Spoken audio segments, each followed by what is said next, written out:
Olá, tudo bem? Aqui é a Suelen Borelli e nesse vídeo eu vou trazer alguns pontos do livro As 25 Leis Bíblicas do Sucesso. Eu já tinha lido esse livro há um tempão atrás, eu acho que uns 3 anos, e nasceu uma ação depois de uma auditoria interna que eu fiz no Market Hunt, que é o nosso sistema de gestão, e em alguns momentos eu acabei até citando alguns aprendizados desse livro, e aí eu pensei, putz, chegou o momento de uma releitura. Eu não vou repassar todo o livro aqui, mas eu quero destacar alguns pontos que eu acho que é relevante. Este livro eu li ele em PDF, eu não tenho ele impresso, né? Eu não sei você, mas eu sei que tem pessoas que não acreditam na Bíblia, porém eu tenho uma opinião que é a seguinte: é muito tempo para uma história sobreviver e vai passando por gerações. E quem lê a Bíblia, existem muitas coisas que assustam por não entendimento e são fatos que provavelmente aconteceu na história. Então nem sempre vai ser um livro de romance ou um livro para te entreter. É um registro, né, que vai sobreviver no tempo e vai se transformando. E a gente sabe que qualquer leitura que nós fizermos de traduções nesse momento, a gente sabe que sofreu alterações no tempo. Só que tem muita coisa que, para quem gosta de ler e interpretar, por exemplo, qualquer texto, você percebe que tem algumas informações que são orientativas até. Então, esse livro, especificamente, ele ajuda a gente a resgatar um pouquinho desse conhecimento macro. Então, tem bastante provérbios, tem bastante citações perante alguns contextos empresariais, o que é válido pelo seguinte, não são orientações negativas, não é um livro que te leva a cometer atrocidades, pelo contrário, ele está pedindo para que você olhe o seu comportamento, olhe as suas ações, as suas intenções.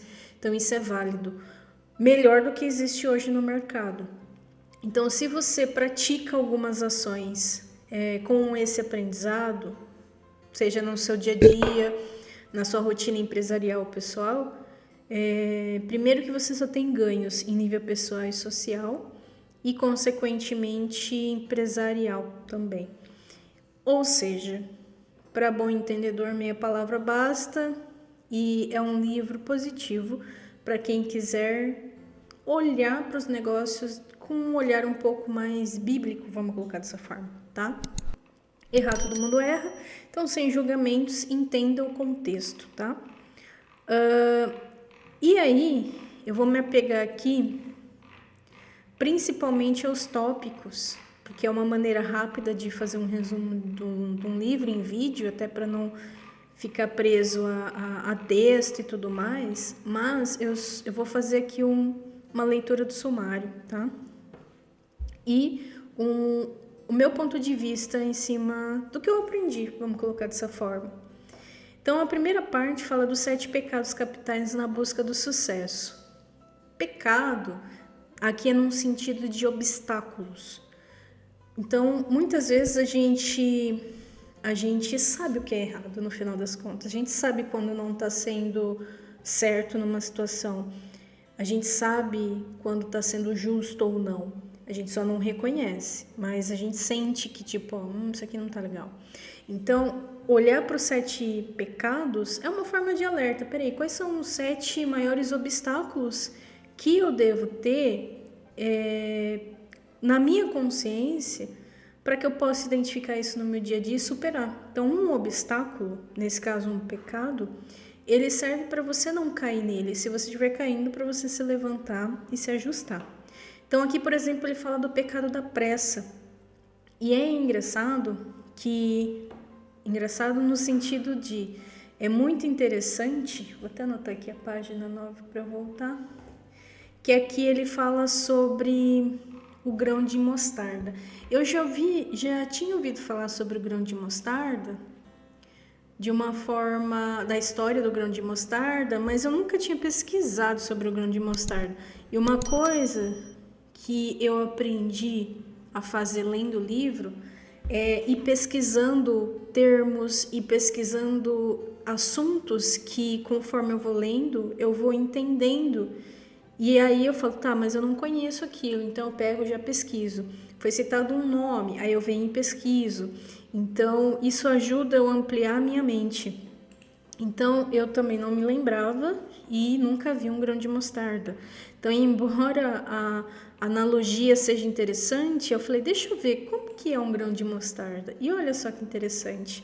Então, aquela analogia de que o grão de mostarda, por exemplo, ele é bem pequeno, só que ele se transforma numa árvore frondosa, que na verdade é mais um arbusto, né? Ele é uma hortaliça, e até na passagem daqui da Bíblia fala, olha, ele se torna uma das maiores hortaliças, né? Então, isso significa que você não deve ter pressa com as coisas do dia a dia, porque tudo acontece no seu tempo, né? Tem tempo para tudo. E eu percebo isso muitas vezes, principalmente em empreendedores que estão desconectados de si, principalmente pessoas que nunca adotaram processos nos seus negócios. Eles são desconectados, eles têm ânsia, eles têm pressa, e isso atrapalha muito, porque resultado é consequência das suas ações. Então, você deve ser uma boa semente, e a semente ela requer um bom planejamento, né? Então, ter pressa das coisas é um obstáculo, porque você não está controlado. E se você não busca o planejamento, você tende a perder muito dinheiro e tempo nas coisas, né? E aí ele fala do pecado da avareza. Então, a avareza é o apego excessivo ao dinheiro, né? E essa avareza, o que acontece na nossa sociedade? O dinheiro, ele é um meio de troca. Ele não é um fim específico, ele é um meio. Então, quando a gente tem um negócio, a gente tem uma solução que vai atender uma necessidade do mercado. E quando você propõe essa troca entre, olha, você tem a necessidade, eu tenho a solução, o meio que nós vamos utilizar, normalmente muito comum, são cédulas, ou hoje, né, é transferível, um Pix, faz um Pix aí, né? Mas no passado, essa troca era feita com sal, era feito com cacau, era feito com outras formas de. Então, quando você se apega muito ao meio, você deixa de focar realmente na finalidade específica. Então, o dinheiro ele é um meio mas ao final do processo é a entrega que você faz, é o resultado que você gera. Então, ficar excessivamente preso a isso te leva a um comportamento que faz você realmente ficar em excesso com esse meio. Dinheiro é bom, mas ele é uma ferramenta para. Então, a maldade ou a ganância está dentro de cada um, né? Então, é sobre isso que ele fala. O pecado da falta de prazer no trabalho. O trabalho, a palavra trabalho, se você pegar a etimologia da palavra trabalho, ela vem de um instrumento que foi aplicado nos escravos. Quer ver? Deixa eu só ver se eu encontro aqui. Etimologia da palavra trabalho. Só para ficar mais fácil para vocês verem como que existe, tá vendo? Na origem da palavra, tripalho, né, era um instrumento feito a 3 paus aguçados, algumas vezes ainda munidos de ponta de ferro, no qual os agricultores bateriam trigo, os espigos de milho para rasgá-lo e esfiapá-lo. Então, esse símbolo, né, essa forma de tortura, né, tripalho, que é aí a origem, né, da palavra trabalho.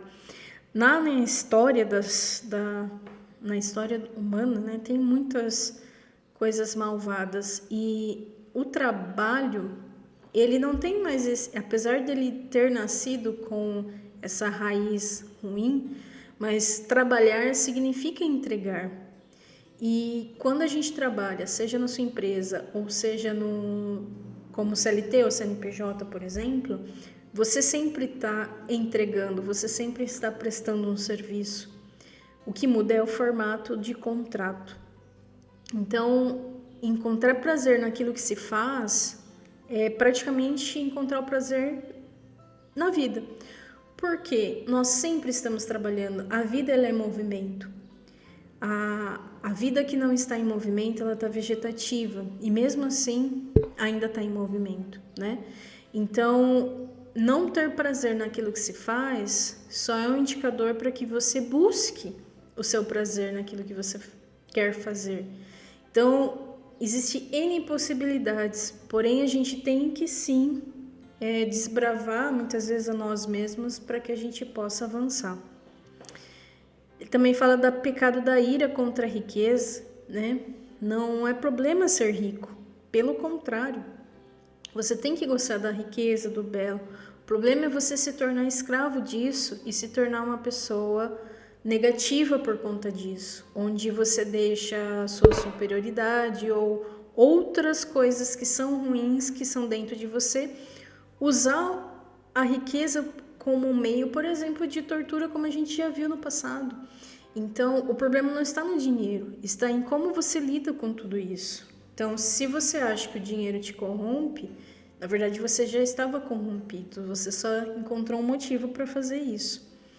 E então olhar para dentro enquanto se cria, né, é importantíssimo. O pecado da inveja e da cobiça. Então muitas vezes, principalmente quando a gente não tem, né, aí entra aquela questão, ser grato pelo que tem, abençoar aquele que tem e buscar aquilo que você almeja, né? A inveja, a cobiça, ela tá atrelada a algo que, tipo, olha, eu não queria que a outra pessoa tivesse. Então, não tem a ver muitas vezes nem com o objeto que a pessoa possui ou com os posses que a pessoa possui. Simplesmente é o fato de você não querer que o outro esteja numa situação melhor que você. Então, isso é um mal interno que muita gente possui e aqueles que percebem sinais deveriam pelo menos aí tentar trabalhar isso, né? Pecado da preguiça. A preguiça, né, o preguiçoso, ele deixa de estar em movimento. Então, esse movimento, ele acaba atrapalhando essa questão do trabalho, consequentemente, uma coisa está atrelada à outra, né? Então, ter preguiça é um sinal de uma inércia que provavelmente tem raiz aí com a falta de prazer naquilo que se faz, ou provavelmente está antecipando os ganhos financeiros, porque está tão acostumado a não ter que você evita de alguma forma não ter. Então, tudo isso são indicadores, tá? Pecado do orgulho, e esse orgulho significa você se sentir num patamar. Vou ler aqui para ficar mais fácil. Antes da sua queda, o coração do homem se envaidece, mas a humildade antecede a honra. Então, tá falando da soberba. A soberba a soberba ela é complicada, porque é um sentimento, ou melhor, é uma manifestação de ingratidão praticamente. Então, o soberbo, ele tá acima, ele se sente acima de outras pessoas. Isso faz com que ele tenha predisposição, inclusive, à manipulação, à humilhação de outras pessoas, né? Então, esses são desafios que a gente precisa superar. E eu achei muito interessante a forma que foi colocado, as menções de algumas passagens na Bíblia, né? Na parte 2, ele já começa a entrar nas leis do sucesso. E aí ele criou categorias, né? As leis da sabedoria, as leis do trabalho, leis da integridade, leis do relacionamento, leis da evolução pessoal. Então, o que são leis, né? São funcionamentos que contribuem, ou seja, se você sabe como as coisas funcionam e você entende que isso é um princípio, é como se você aproveitasse a onda. Então, você economiza muita energia, né? Então, é importante você ter em mente o que é uma lei para que você possa aproveitar disso da melhor forma. Então, por exemplo, a sabedoria, existem leis que regem a sabedoria. Então, quanto mais sábio, né, você se torna, você enxerga a oportunidade. Quanto mais você desenvolve a sua sabedoria, a sabedoria ela vai além do próprio conhecimento. O conhecimento ele é necessário porque ele te dá uma visão ampla, mas na sabedoria você aprofunda, né, o seu envolvimento com determinados assuntos. Muitas vezes eu costumo dizer, principalmente para quem compra o curso de empreendedorismo nosso, que é o Empreender 360 Graus, que eu sempre digo o seguinte: o empreendedor ele precisa conhecer tudo sobre um negócio, mas nem tudo ele precisa saber, porque tem muitas coisas que ele terceiriza.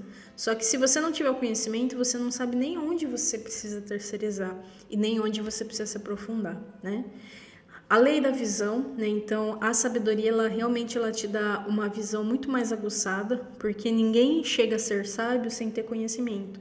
Então, o conhecimento, né, que é essa sabedoria, ela é eu vou dizer assim, a nata, né, a superfície, o todo. E aí, conforme você vai mergulhando, você, além de enxergar a oportunidade, se torna mais sábio, amplia a sua visão, melhora o seu foco, né?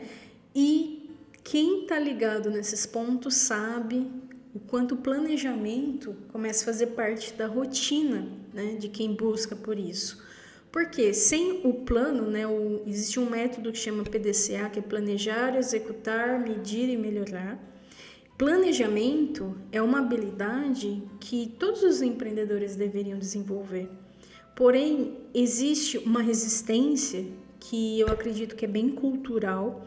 E eu falo isso com propriedade porque eu já tive esse problema com planejamento, e para eu dar conta, numa época de algumas demandas que eu estava tendo acesso numa empresa multinacional, eu tive que mergulhar em conteúdos de gestão de tempo, de planejamento, para que eu pudesse dar conta. Eu não queria deixar de dar conta naquele momento, eu queria realmente superar. E para isso eu precisei buscar o quê? A sabedoria, o conhecimento, ou melhor, o conhecimento para que eu pudesse ser sábia e começar a praticar algumas ações. Então, foram praticamente 10 anos se envolvendo com esse assunto e hoje praticamente eu ensino, né? Eu falo sobre isso porque, primeiro, você só tem vantagens de ser mais planejador e você se torna um executor muito melhor. E aí você acaba respeitando, inclusive, o tempo do acontecimento das coisas, porque você percebe que realmente tudo tem o seu tempo. Mas você fica muito mais esperto ou esperta, né? As leis do trabalho. Então, volta a falar do trabalho, e um trabalho com ressignificar a palavra trabalho é importante, né? Parece uma palavra pesada, talvez no passado realmente foi, mas nós não estamos mais naquele momento. Sim, ela tem a sua história, porém a gente pode ressignificar, senão a gente não avança. Consequentemente, a coragem, né, é dar corpo, colocar o coração e agir, né, a coragem de se fazer algo, você só faz algo se você tiver um propósito. Hoje, então, quem fica de uma forma mais inerte, com preguiça, acaba deixando de se entregar para muitas coisas, né? E a gente percebe que quando a gente vai trabalhando, a gente começa a também entender o quanto mais resiliente nós temos que ser, porque nós estamos num mundo de desafios, não é um mundo cor-de-rosa, a gente tem altos e baixos, né? A gente está passando por uma pandemia. Eu, por exemplo, eu fiquei internada 7 dias de Covid e foi um momento que realmente eu tive que ser muito resiliente. E eu não tinha certeza do final, mas eu sabia que eu queria superar aquilo, eu queria passar ilesa daquilo, ou seja, o ileso quero pelo menos não morrer. Se for possível, então eu vou fazer tudo que é possível para isso não acontecer e o que estava nas minhas mãos. E aí, a lei da alegria do processo, porque tudo que a gente vai fazer, além da gente entregar o nosso tempo, a gente tem que fortalecer nosso espírito, nossa alma. E a alegria de fazer, a alegria de entregar, a alegria de trabalhar, você deve buscar por isso, né? Eu já tive uma época que eu precisei fazer terapia que eu estava numa época muito positiva financeiramente até do meu negócio. Foi até um momento que eu dei uma pausa entre... Antes usava um nome na empresa, depois eu mudei o modelo de negócio, né? E entre esse passo, entre um momento e outro, eu meio que tive um momento sabático, vamos colocar assim. E foi uma época que eu estava muito bem financeiramente, resolvendo bastante coisas que estavam pendentes, porém eu não tinha alegria, porque na verdade eu estava brigando com o meu ego na época. Eu queria algo que não dependia só de mim, também dependia de uma outra pessoa. E aquilo, eu permiti que aquele sentimento de posse, um sentimento egóico, predominasse os meus dias. E aquilo fez com que, tipo, parecia dias sombrios, mesmo sendo dias ensolarados, vamos colocar assim. Então, buscar a alegria, ela também é um propósito. Senão a gente perde tudo, né? E a vida, ela cobra da gente aquilo que ela dá e aquilo que você poderia, inclusive, buscar, né? Acho que não tem coisa pior do que você ter potencial para fazer e não fazer. Então, a gente tem muito potencial e a gente não faz por conta de vários pontos aqui que a gente não está aproveitando. E por isso que eu acho que é um livro muito especial e positivo, tá? A lei da integridade, que, ok, buscar, criar, mas o quanto você é verdadeiro, né? Então fala da autocontratação. Será que você se contrataria? Eu achei muito legal esse ponto, que eu não me recordava. Se eu fosse funcionária da minha empresa, eu me contrataria, né? E fala de honestidade, da importância do nome, né? Esse farelo, deixa eu só rever. Não vamos enganar as más companhias. Ah, ok. Fala de más companhias. Sabe aquela situação? Diga com quem tu andas e eu te direi quem és? É esse ponto aqui. A lei do autocontrole, que na verdade é um avanço até da própria resiliência, né? O autoconhecimento, o autocontrole. Tudo isso são treinos, são coisas que a gente vai aprendendo, mas não aprendendo de forma apenas natural. O que é importante, você que está vendo esse vídeo até esse momento, é ter em mente que muitas vezes para ter essas leis a gente precisa desenvolver, destravar algumas habilidades que tem dentro da gente e buscar terapias, buscar processos mais holísticos para que você possa expandir sua mente e poder ter consciência. E até treinamentos e cursos, né? Voltado ao desenvolvimento pessoal, voltado ao desenvolvimento empresarial e assim sucessivamente. Lei do relacionamento, então fala do amor, do acordo, da utilidade, do aconselhamento, da liderança. É um ponto essencial, porque relacionamento é o que faz a nossa sociedade avançar. E a gente percebe que tem um ponto que a gente consegue ir sozinha ou sozinho, mas em diversos momentos a gente vai precisar estar com outras pessoas, né? Fazer acordos com outras pessoas. E é desafiante. Eu até coloco que esse é um ponto que eu tenho bastante lacunas ainda para resolver. Até por conta da história, talvez por conta da minha forma também de conduzir muitas coisas, né? Eu sou muito autônoma, autodidata, mas a gente não vive sozinho no mundo, né? Então existem muitas vezes coisas que a gente vai até um ponto e aí a gente precisa desenvolver, porque senão a gente não avança, a gente não está sozinho no mundo. Mesmo que a gente não concorde com atitudes de outras pessoas, mas é aquilo, a gente está aqui para evoluir. Então é um desafio, algo a ser superado e vamos tentar superar. Leva tempo, mas é um ponto a ser visto, né? Até porque é o seguinte, quem é empreendedor individual, autônomo, você vai até um ponto. Só que a gente já começa a ter fornecedores. A gente, se continuar avançando, você começa a ter colaboradores. Então, essas questões não servem não só apenas para a sua vida pessoal, mas a empresarial também, né? E a lei da evolução pessoal, que é se tornar mais grato, fala da generosidade, do contentamento, da empregabilidade, da semeadura. E é um ponto que eu super concordo, porque dentro do Empreender 360 Graus, por exemplo, que é um programa de desenvolvimento empresarial que nós temos, e aí a gente tem em forma de curso, tem consultoria, né? Tem essas opções. São 10 etapas num negócio, por exemplo. A última etapa é crescimento. Esse crescimento é como se você transbordasse. Então, eu vejo muito essa questão de evolução pessoal como você transbordar. Quando que a gente começa a ser próspero? Quando a gente começa a transbordar, ou seja, eu vou além de mim, eu vou além do atendimento daquilo que eu possuo. Então, é um livro que, se você quiser mergulhar, eu super indico. Então, fica aqui a minha dica de leitura para você. Eu acabei de falar alguns pontos, né? E passei até bastante informações, mas é importante você fazer seu mergulho. Eu gosto muito de livro em PDF porque me dá calma para ler. Eu sei que tem muita gente que fala, eu prefiro o livro impresso, que não sei o que lá. Só que quem gosta de ler, lê de todo jeito, se adapta, né? E normalmente quando eu leio um PDF, e aí eu vejo se eu colocaria o livro na minha lista de livros impressos. Este, no caso, ele vai ficar só no PDF, eu não vou adquirir.